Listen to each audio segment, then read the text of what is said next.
小樹窿傾下偈，我同爸爸之間嘅一餐晚飯。大家好，今日想同大家講下我同爸爸一餐難忘嘅晚飯。細個時候呢，成日都會覺得爸爸好嚴。食飯嘅時候呢，佢成日都會叫我食快啲，坐直啲，唔好玩電話。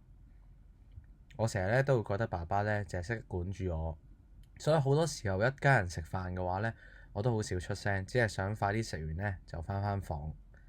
直到有一日呢，我喺運動比賽入邊攞到全場嘅總冠軍啦，心諗返到屋企應該可以令到爸爸讚一讚我。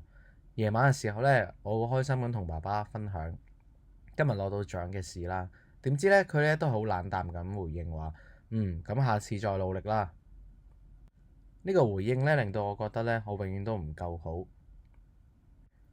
成晚呢都瞓唔着。但係喺夜晚嘅時候呢，我突然間聽到爸爸同媽媽喺房入邊嘅對話。爸爸一路呢同媽媽讚緊我，不過呢，佢唔識點樣同我表達。其實呢，佢好驕傲呢，我有呢一個獎項嘅。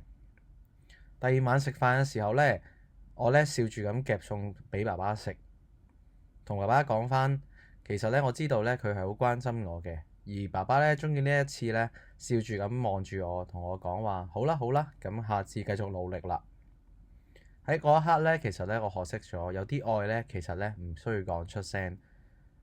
爸爸呢，其實一直都冇將愛我啊或者關心我嘅説話掛喺嘴邊，但佢每日努力咁返工返到屋企照顧我哋呢，其實呢，都係關心同埋愛我哋嘅表現嚟嘅。想聽更多嘅故事，歡迎你繼續打嚟關心一線27778899，接通之後再按二字或者上 YouTube 搜尋小樹窿電台 Podcast 頻道重溫。拜拜。